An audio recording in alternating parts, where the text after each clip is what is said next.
podcast once again. So today we have CA Payal Jaiswal with us. So she has scored 69 marks in audit. You will wonder why I am telling you this because in her last attempt when she was not able to make it, she has scored only 18 marks in audit. So from 18 to 69, we have a good journey with Payal Jaiswal, I must say. So I would start with Payal. So Payal, welcome to our podcast. Thank you sir पहले तो opportunity के लिए कि मैं आपके साथ podcast कर रही हूँ and good evening and thank you so much for your wishes and ये जो था मेरा 18 से 16 का मार्क्स आई होप जो ये पॉडकास्ट रहेगा वो अपकमिंग स्टूडेंट्स जो भी प्रिपेयर करें एग्जाम डेफिनेटली उनके लिए बेनिफिशियल रहे ये चीज मैं यही चाहूंगी. So yes, that was our only target to maximize this reach to each and everyone who literally needs it because you also know audit में लोग audit की वजह से पूरा ग्रुप रह जाते हैं and there is a huge audience जो लोग सिर्फ और सिर्फ audit की वजह से रह जाते हैं गिव अप कर देते हैं शायद सीए भी गिव अप कर देते हैं just because of audit. So I would like to start with my question that what was your journey from 18 to 69? तो जब May 24 का रिजल्ट आया था it was 11th of July I can remember the date very well because it was one of my birthday. जब result आया and मुझे एक expectation थी पहले से कि I would not be able to clear the exam because as soon as we write the papers we actually know कि हमारा रिजल्ट क्या आने वाला है. Correct. मेरे साथ हुआ था कि मुझे भी पता था कि I would not clear I would not make it. But एक होप रहती है फिर भी एक एंजाइटी तो रहती है रिजल्ट आने के पहले कि भाई कुछ ना कुछ तो होगा कुछ ना कुछ मार्क्स आएंगे डेफिनेटली कहीं ना कहीं एक ग्रुप तो क्लियर होगा. बट मैंने जब दोनों ग्रुप में अनसक्सेसफुल देखा तो बहुत डिवास्टेटिंग था मेरे लिए कि और even after seeing that unsuccessful मैंने जब मार्क्स देखी तो वो और ज्यादा बुरा लगा था एंड इवन ऑडिट में सबसे ज्यादा मेरा लोएस्ट स्कोर था 18 मार्क्स. बाकी सब में भी इतने अच्छे हाई स्कोर नहीं आए थे लेकिन ऑडिट का सबसे लोएस्ट था तो उसको देख के तो और ज्यादा बुरा फील हो रहा था उस टाइम को.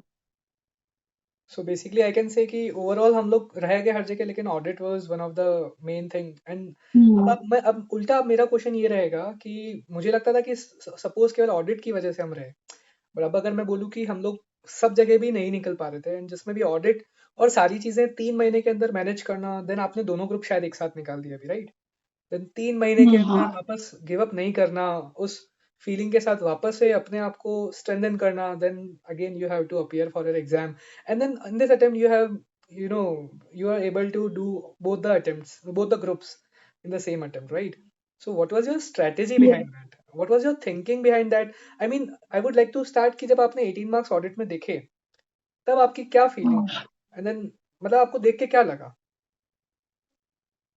जब मैंने देखी कि इवन 40 मार्क्स जो एक पासिंग क्राइटेरिया है उसमें भी मैंने 18 मार्क्स लाए मतलब 10 12 में तो अपनी एक रहता है एक स्ट्रेटेजी रहती है कि भाई 90% और 18% के नीचे लाना ही नहीं है. बट सीए के कोर्स में कैसा है कि 40 मार्क्स से सिर्फ नॉर्मल हमें जिसमें पास होना है हम वो भी मार्क्स नहीं स्कोर कर पा रहे उसमें भी हम 18 मार्क्स लेके आ रहे हैं. तो पहले तो बहुत ज्यादा सेल्फ डाउट आया था मुझे खुद को लेके कि ये क्यों हुआ करके इतने कम मार्क्स आ गए क्या मैं इतना भी स्कोर नहीं कर पा रही even to pass that particular subject. तो बहुत बुरा लगा था बट द नेक्स्ट डे मैंने ये डिसाइड कर लिया था कि ठीक है अभी जो भी हुआ मैं उसको चेंज तो नहीं कर सकती लेकिन आगे मैं मेहनत कर सकती हूँ. तो मैंने नेक्स्ट डे से ही डिसाइड कर लिया था कि I would not give up on that subject या फिर पूरे ग्रुप में मेरे को जितना भी हो सके मैं अपना 100% दूंगी जितना भी टाइम बचा है. तो मैंने वही चीज अप्लाई की मैंने all of a sudden preparation start नहीं की थी.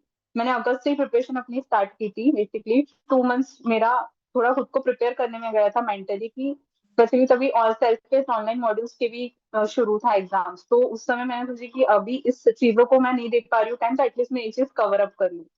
तो उस समय मेरा यही गोल था एक कि जितना भी टाइम है जितना भी वक्त मुझे मिलेगा आई वुड गिव माई 100% और जो मेरा वीकेस्ट सब्जेक्ट रहा है ऑडिट उसमें मुझे और ज्यादा डबल मेहनत करनी पड़ेगी. तो वही चीज मैंने अप्लाई की थी जैसे ही मैंने रिजल्ट देखा था ऑब्वियसली ब्रेक डाउन हुआ लेकिन खुद को समझाना भी खुद ही को पड़ता है शायद कोई भी नहीं समझा सकता जब तक कि तुम खुद पे बिलीव नहीं करोगे खुद पे खुद मेहनत स्टार्ट नहीं करोगे. तो मैंने खुद में ही वो चीज लेके आई थी वो रिजल्ट देखने के बाद.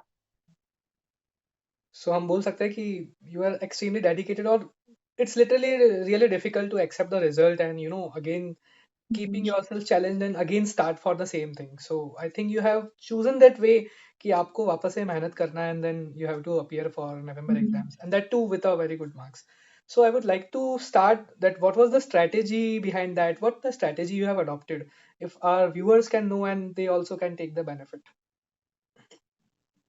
Actually I followed a very simple strategy. जब ब्रिटिश राज था इंडिया में, what they used to follow a policy of divide and rule. Same thing I applied in audit subject.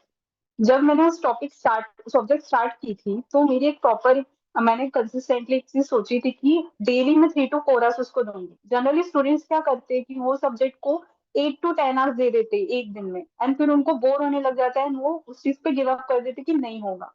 But instead of doing that, हमें वो चीज को daily 3 months, मैंने 3 months का time दी थी, तो मैंने 3 मंथ्स ऐसा स्ट्रेटेजाइज की थी कि मुझे डेली 3 to 4 आवर्स उस टॉपिक को देना है, सब्जेक्ट को देना है। एंड उस हिसाब से मैंने प्लान आउट की थी चीजें। जस्ट मैंने एक प्रॉपर एक रिवीजन स्ट्रेटेजी फॉलो की थी कि सपोज अगर मैं फर्स्ट डे कोई टॉपिक कर रही हूँ तो मुझे उसको सेकेंड डे रिवाइज करना है, वही फर्स्ट डे से मुझे third day, seventh day and 14th day, इस तरीके से मैंने पैटर्न रखी थी।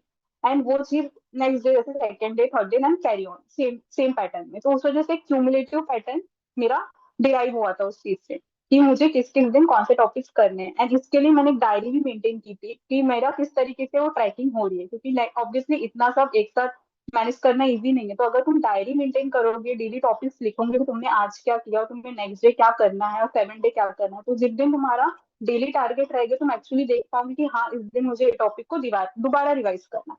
तो इस तरीके से मैंने पैटर्न फॉलो की थी और वही मेरे 4 to 5 नंबर ऑफ रिविजन उस वजह से हो गए थे उस चीज में। तो इस चीज में मेरा कंसिस्टेंसी रही। ऐसा नहीं था कि वो बैकलॉग भी क्रिएट हुआ, ऑब्वियसली हर दिन कोई दिन ऐसा होता है कि अब मेडिकल इशू आ गया, पढ़ाई नहीं हो पा रही है, तो उस दिन मैंने कोशिश ये करती थी कि जिस दिन नहीं हो पाए तो at least I can take the help of revision videos. तो उस समय वो चीज ना छोड़ के बैकलॉग ना क्रिएट हो तो मैं रिवीजन वीडियोस की हेल्प ले लेती थी ताकि वो चीज मेरा कंसिस्टेंटली फॉलो हो। तो ये पैटर्न मैंने फॉलो की थी ऑडिट में। एंड एक चीज और है कि जनरली टॉपिक्स लोग कवर नहीं करते, बहुत सारे टॉपिक्स छोड़ देते, या फिर हमें सिर्फ पास होना है, 40 मार्क्स लाना है, तो उस हिसाब से वो लोग प्रिपेयर करते। बट मैंने क्या की थी, मैंने कवर अप करने की कोशिश की थी, मेरा पूरा एटलीस्ट 95 to 100% मैंने कवर की थी। इवन तो कुछ टॉपिक्स थे जिसमें मैं वीक थे, शायद कितना भी याद कर लूं बट मुझे रिटेन नहीं हो रहा था, लेकिन मैंने उसको इस तरीके से प्रिपेयर किया क्योंकि एमसीक्यूज थे, तो मे बी इस बार एमसीक्यूज में वो पार्ट आ सकता है, कुछ भी हो सकता है, तो वी कांट प्रिडिक्ट दैट। तो इसलिए मैंने कवर अप करने की कोशिश की थी, लेकिन जिसमें ज्यादा इजी टॉपिक है उसमें मैंने डिस्क्रिप्टिव में पोर्शन प्रिपेयर कर ली थी कि चलो एटलीस्ट ये कवर हो जाएगा। तो इस तरीके से मैंने स्ट्रेटेजाइज की थी चीजों को ऑडिट में। So basically, you have maintained the daily targets as well as consistency, which hmm. you are, and you are very honest to your consistency, which I can take from you. So very well said that consistency is very important. Wherever you are start, whenever you are start doesn't matters, but once you start, you should not stop. So my next thing would Yes. be, are most of the students having phobia from audit? So they have audit phobia, I will say. सो आपको भी audit से phobia था, आप भी audit से डरते थे, and if yes then how did you overcome it? Audit का फोबिया तो डेफिनेटली मुझे भी था एक्चुअली। अगर मैं 6 सब्जेक्ट्स में से देखूं तो ऑडिट मेरे लिए सबसे ज्यादा वीक सब्जेक्ट वही था, क्योंकि बाकी सब्जेक्ट्स तो भी मेरे लिए मैनेजेबल थे लेकिन वो सब्जेक्ट मेरे लिए मैनेजेबल नहीं था। प्लस वो थोड़ा थ्योरेटिकल है, अपन प्रैक्टिकली तो चीजें करते हैं, लेकिन वो सब्जेक्ट जब पढ़ने की बारी आती है तो बहुत थ्योरेटिकल रहता है, तो मैनेज करना उतना ईजी नहीं रहता। लेकिन ओवरकम तुम फियर को तभी कर पाओगे, तभी कर पाओगे जब तुम एक्चुअली उस पर मेहनत करोगे, हार्ड वर्क करोगे। तो मैंने वही चीज की कि ठीक है, मैंने एक लोअर बेंचमार्क सेट नहीं की कि मुझे सिर्फ बेयरली पास होना है। अगर मैं अपर बेंचमार्क सेट करूंगी, 60 to 70 का टारगेट रखूंगी, तब जाके मेरा उतने मार्क्स आएंगे। मैंने एक्सपेक्ट भी नहीं किया था कि मेरा एग्जामेशन आएगा। बस मुझे पता था कि मुझे जितना भी टाइम मिल रहा है मैं उस पर अपना 100% दूं और उस एग्जाम को देते समय मैं 100% दूं उस चीज को, ताकि मेरे को एटलीस्ट इतना तो क्लियर होना ही है। तो उस तरीके से मैंने वो फियर को ओवरकम किया, धीरे धीरे पढ़ के, धीरे धीरे टाइम देके, इंस्टेड ऑफ डूइंग ऑल एक साथ एक मन गो में करने की बजाय मैंने धीरे धीरे करके चीजों को किया। तो जिस वजह से वो जो मेरा फोबिया था वो सिर्फ एक माइंड में था, डर था, वो माइंड में ही रहता है। और माइंड में इसलिए क्रिएट होता है क्योंकि सब स्टूडेंट्स यही सबको बोल देते हैं कि यार ऑडिट में तो पास नहीं होते, ऑडिट का डर है, तुम्हें डर है, वो बोल बोल के हम और डरा देते हैं खुद को दूसरों का सुन के। एक्चुअली में हमें डर किसी भी सब्जेक्ट से नहीं होना चाहिए, एक पैटर्न होना चाहिए, एक फॉलो स्ट्रेटेजी होनी चाहिए, कंसिस्टेंसी होनी चाहिए, तब जाके हम चीजों को ओवरकम कर पाएंगे। देन आई कैन अज्यूम कि आपको ऑडिट में ही अच्छे मार्क्स आए होंगे। हाँ, एक्चुअली ग्रुप वन में मेरे हाईएस्ट मार्क ऑडिट में ही आए, जो कि मेरे एक्सपेक्टेशन पर एएफएम में थी, बट उल्टा हो गया, जिसमें मैंने इतनी मेहनत की, ऑब्वियसली मुझे आउटपुट मिला। मेरा एक्सपेक्टेशन तो था नहीं मुझे इतने मिलेंगे, बट जब मैंने मार्क्स देखे आई वाज सो हैप्पी कि एटलीस्ट जो मैंने की मुझे उसका मिला भी result. So we can say तो कि ऐसा अगर नहीं आप है मेहनत करो तो कुछ करेक्ट, सो वी नहीं। कैन से अगर आप लिटरली मेहनत करते हो उस चीज़ के पीछे ही पड़ जाओगे अगर आप, तो डेफिनेटली आप उसमें हम्म। अचीव भी कर सकते हो। इनफैक्ट वहाँ पे हाईएस्ट भी स्कोर कर सकते हो, जहाँ पे आपको डर लगता था एक बार वहाँ आपने हाईएस्ट स्कोर किया। So it's a very well note taken. Next question would be, have you since you have told me that you have gone, like 3-4 revisions or 5 revisions, I think you have told me कि आपने उसमें 5 revisions किए। So 5 revisions आपने 3 महीने में किए because you started in August, September, October. So you were able to manage 5 revisions in that 3 months along with other subjects, since you have appeared for both the group and cleared both the groups. Have you appeared for any test series? No, actually यही एक सबसे important thing थी। मैंने actually test series enrol की थी, लेकिन मैंने उस पर अपियर नहीं किया था because due to lack of time. But ऐसा नहीं है कि मैं स्टूडेंट्स को ये रिकमेंड नहीं करूंगी कि टेस्ट सीरीज मत दो। डेफिनेटली अगर तुम्हें थोड़ा भी डाउट है कि तुम राइटिंग में वो चीजें नहीं लिख पाओगे, क्योंकि मैंने एक चीज महसूस की थी जब मैं खुद भी पेपर लिख रही थी, कुछ कुछ चीजें होती है, इवन स्पेलिंग मिस्टेक्स होती है, एंड देन तुम जिस तरीके से पैटर्न में लिख रहे हो स्टेटमेंट फॉर्मिंग, वो थोड़ी प्रॉब्लम होने लगी थी जब मैं पेपर में लिख रही थी। तो वो, बट मेरा फायदा ये चीज हुआ कि मैंने रिविजन्स मल्टीपल की थी। तो रिविजन्स मल्टीपल करने की वजह से मेरे माइंड में एटलीस्ट जो वर्ड्स थे, जो की वर्ड्स होते हैं ऑडिट में जिसमें बेसिकली हमें मार्क्स मिलते हैं, उसकी वजह से वो चीज मेरे दिमाग में रिटेन थी क्योंकि मैंने मल्टीपल रिविजन की थी। बट मैंने एक्चुअली में टेस्ट सीरीज मॉक पेपर कुछ नहीं लिखा था, ये जेन्युइनली मैं बोल रही हूँ। और लेकिन अगर किसी को देना है तो डेफिनेटली उसे उन्हें देना चाहिए। अगर किसी को भी डाउट है, कोई भी स्टूडेंट्स को, कि हमें लगता है कि हमें नहीं कर पाएंगे विदाउट राइटिंग प्रैक्टिस, तो उन्हें एक बार तो लिख के देखना चाहिए। I would recommend that. But मैंने कोई भी टेस्ट सीरीज नहीं देखी थी, कोई भी मॉक पेपर लिख के नहीं देखा था। बस मेरा एक चीज उसमें जो, जिस वजह से ये सब हुआ मैं लिख पाई, वो मेरा था मल्टीपल रिविजन। जितना ज्यादा मैंने उस चीज को रिवाइज रिवाइज रिवाइज की, तो एक टाइम आएगा कि तुम्हें लगता है कि तुम्हें याद नहीं हो रहा, लेकिन जब तुम पेपर आता है तुम्हारे सामने, तो ऑटोमेटिकली तुम्हारा जो सबकॉन्शियस माइंड है वो उस चीज को तुम्हें बता ही देता है कि ये चीज लिखनी है। कुछ ना कुछ तो याद आता है, ऐसा नहीं कि तुम सब भूल जाओगे। वो बस माइंड में है कि हम भूल जाएंगे, लेकिन एक्चुअल में पेपर के टाइम हम नहीं भूलते वो चीजें, वो ऑटोमेटिकली तुम्हें याद आती ही है। So after a lot of revision आपके अंदर कॉन्फिडेंस रहना बहुत जरूरी है कि हम्म। आपको आता है। आपको नहीं आने यस। का कोई रीजन नहीं हो सकता बिकॉज लिटरली आपने ऑनेस्टली पढ़ा है उसको और इतनी बार रिवाइज किया है, तो भूलने का कोई स्कोप नहीं है। कुछ चीजें भूल सकती हो लेकिन डजंट मैटर्स कि आप पूरा क्वेश्चन का आंसर ही भूल जाओगे। Well taken. Hmm. Have you what the materials you have referred? So was it ICI material or the faculty which you have referred? And have you taken the classes? ICI material मैंने follow नहीं की थी, but क्योंकि obviously वो colourful book थोड़ा ज्यादा better रहता है, चार्ट्स बेटर रहता है, प्रॉपर हाईलाइटिंग बेटर रहता है तुम्हारा ऑडिट को। ऑलरेडी वो ऐसा सब्जेक्ट है कि पूरा थियोरेटिकल है, उसमें भी तुम पूरा ब्लैक एंड व्हाइट पढ़ोगे तो डेफिनेटली तुम्हें वो चीज बोर होने वाली। बट मैं यही सजेस्ट करूंगी स्टूडेंट को कि वही फैकल्टी का मटेरियल फॉलो करना जिसमें तुम्हारा ऑलमोस्ट पूरा आईसीआई का जो स्टडी मटेरियल है वो कवर होना चाहिए। एंड अपनी क्लासेस भी सिर्फ देखने के लिए मत देखो। जनरली स्टूडेंट्स लेटे लेटे आराम से लेक्चर्स देखते हैं, ये गलती मैंने भी की हूँ। मैंने भी ये चीज की हूँ, मैंने गलती रियलाइज की, और जिस वजह से मैंने नेक्स्ट टाइम जब वो चीज देख रही थी तो मैंने प्रॉपरली नोट्स नोट डाउन की थी। प्रॉपरली जो भी जिस तरीके की टीचर्स या फैकल्टी बता रहे कि हमें किस तरीके से मेमोरी टेक्निक बनानी चाहिए, स्टोरी टेलिंग, क्योंकि यही सारी चीजें काम आती है ऑडिट में। ऑब्वियसली तुम ह्यूमन हो, रोबोट तो होने के, तुम्हें हर चीज रिटेन हो जाएंगी, तुम्हें पूरे मेमोराइज हो जाएगी, ऐसा तो कुछ होगा नहीं। तो एक प्रॉपर मटेरियल और एक ही चीज पे स्टिक होना है। ऐसा नहीं है कि तुम 3 4 5 6 फैकल्टीज के मटेरियल ले रहे हो फिर पढ़ रहे हो, क्योंकि एग्जाम में तुम्हारे पास 1.5 दिन ही रहेगा प्रिपरेशन के लिए। तुम पूरी चीजें एक साथ नहीं पढ़ोगे, तो जितना तुम कंसाइज करते जाओगे, समराइज करोगे चीजों को, वो बेटर रहेगा। तो एक ही मटेरियल फॉलो करो, एक ही चीज फॉलो करो, एक ही फैकल्टी का फॉलो करो, 100 चीजों में मत जाओ। क्योंकि तुम्हें एक ही चीज फॉलो करोगे तो वो तुम्हारा मल्टीपल रिवीजन उसी में हो पाएगा। तुम 100 चीजें देखोगे तो तुम्हारा उतने रिवीजन भी नहीं हो पाएंगे, इसलिए तो लोग फिर फेल हो जाते हैं। उनको अभी भी जनरली यही क्वेश्चन रहता है लोगों का कि हमें ये क्लासेस फॉलो करनी चाहिए, कि ये मटेरियल फॉलो करने चाहिए था। ये मैटर उतना करता ही नहीं, हार्डली इसका इनपुट जो रहेगा वो 20% रहेगा। बाकी तुम्हारा 80 to 90% तो तुम्हारा सेल्फ हार्डवर्क ही आएगा, उसमें तुम्हारी सेल्फ स्टडी काम आएंगे। और ऑडिट सब्जेक्ट ऐसा ही है कि जिसमें तुम्हारा सेल्फ स्टडी का ज्यादा इनपुट है, तभी तुम उतना आउटपुट दे पाओगे। ये मैंने खुद चीज की हूँ, इसलिए मैं बता रही हूँ। ऐसा किसी का कहा सुनी करके नहीं की हूँ, मैंने खुद चीजें अप्लाई की, इम्प्लीमेंट की, तब जाके वो उतना स्कोर आया है। और यही एक रीजन है उसमें उतने मार्क्स आने का। Well taken, well taken. So my next question would be, I mean, like, what were the mistakes which you have identified from your previous attempt and implemented for the corrections, or implemented the corrections in the current attempt? which helped you to come out with the flying colors?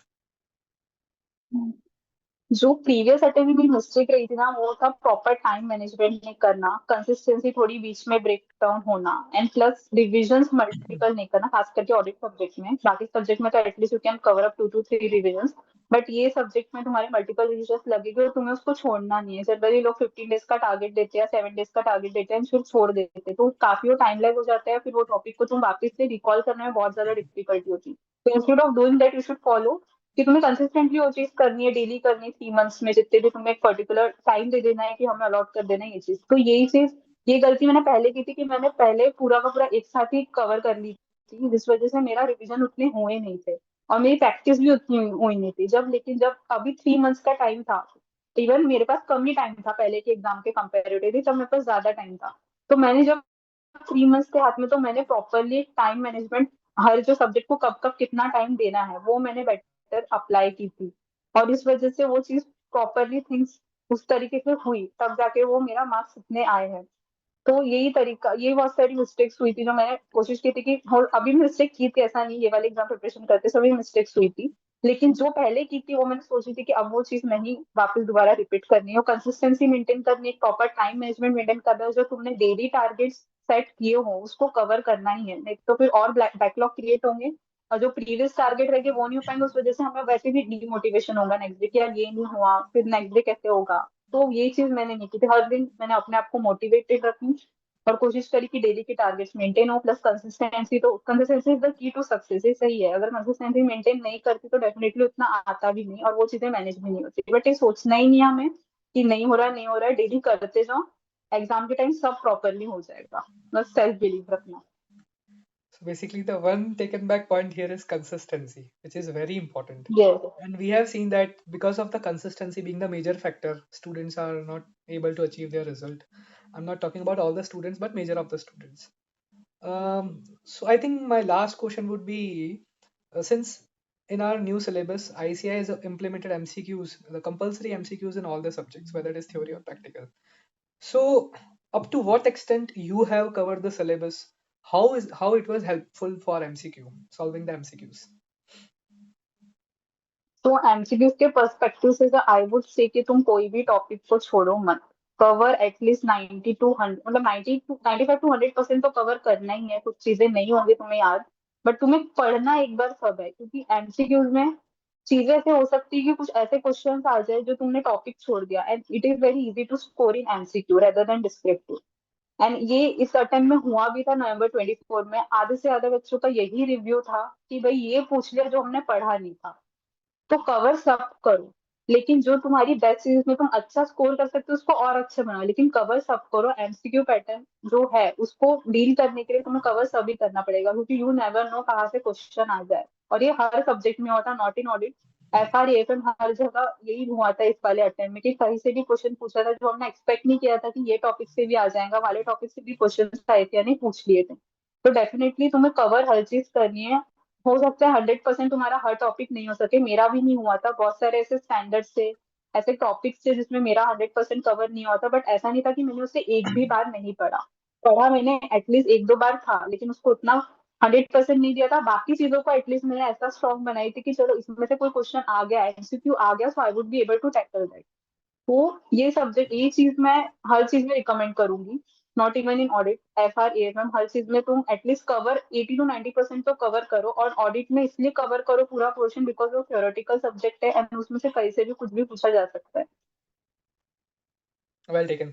Uh, Obviously, that was my last question, but I would also like to ask one more question. So, since you have covered everything and you are recommending for everything, have you followed any ABC analysis? Or no, actually I didn't follow any ABC analysis in any subject, because मुझे पता था कि ये चीज मेरे favour में शायद नहीं जाएगी। ये पिछली बार भी हुआ था एबीसी एनालिसिस की वजह से कि मार्क्स नहीं आए थे, तो मैंने सोची थी कि इस बार वो फॉलो करने की बजाय मैं पूरा क्यों नहीं कवर करूँ, और उसमें जिस तरीके से मैंने पैटर्न बताई कि वो तुम कुछ चीज करो लेकिन उसको अच्छे से करो, बाकी चीज ऐसे छोड़ सकते हो, लेकिन ऐसा नहीं कि बिल्कुल छोड़ दो कि तुम्हें कुछ भी ना आए उस टॉपिक से। तो ये मैं नहीं बोलूंगी कि एबीसी एनालिसिस फॉलो करो, कुछ टॉपिक्स के लिए तुम कर सकते हो, तुम्हें नहीं आ रहा तो ठीक है, एक आध टॉपिक छोड़ा तो छोड़ा, लेकिन try to cover each and every topic, I would say. Correct. You never know, ICR कुछ भी कर सकता है, you can't predict. Yes. So तुम सेफ साइड में चलो ना, ऐसे रिस्क में लेना ही क्यों है. सेफ साइड में चलोगे तो डेफिनेटली तुम्हारा वो पैटर्न फॉलो होगा, तो तुम चीजें कर पाओगे. ऐसा नहीं है, वो होती है कवर, बस लोगों के माइंड में रहता है कि नहीं हो सकती. कर सकते, अगर मैं कर सकती हूँ तो डेफिनेटली कोई भी कर सकता है. Correct. So at last, anything which you want to highlight, which I might have forgot, but you want to communicate to the students or to the viewers, if something which I left, or you want to motivate your students, or you want to share some of the quotes which you have ideologically applied in your life or while studying, एक anything like coat that. एक coat मैं बोलूंगी जरूर, because ये journey में मैंने बहुत ज्यादा खुद पे सेल्फ डाउट की थी कि मुझसे नहीं हो पाएगा. ओवर थिंकिंग करती थी, डर रहता था. मतलब सेल्फ डाउट से ही लोग चीजें नहीं कर पाते, खुद पे डाउट करेंगे और उस वजह से वो फेलियर दिखते. तो आई वुड से कि doubt kill more dreams than failure ever will. Doubt की वजह से तुम्हारे ड्रीम्स ज्यादा टूटेंगे. फेलियर तो ठीक है, सिर्फ एक मार्कशीट में आ गया तुम अनसक्सेसफुल हो, उससे कुछ नहीं होगा. जब तक कि तुम खुद पे सेल्फ बिलीव नहीं करोगे, तब तक की चीजें नहीं होंगी. जैसे तुम सेल्फ बिलीव करोगे, कंसिस्टेंट रहोगे, हार्ड वर्क रहोगे, तो डेफिनेटली तुम्हारा गोल वो एक दिन अचीव जरूर होगा and things will fall in place. Very well said, very well said. So that's it from my side. And thank you very much for being available and all the very best for your journey. I know you are appearing for campus placement, but definitely once you are in Mumbai, let's have a meet. Thank you, sir, for having me in this podcast. Thank you so much. See you soon. Bye bye. Bye bye.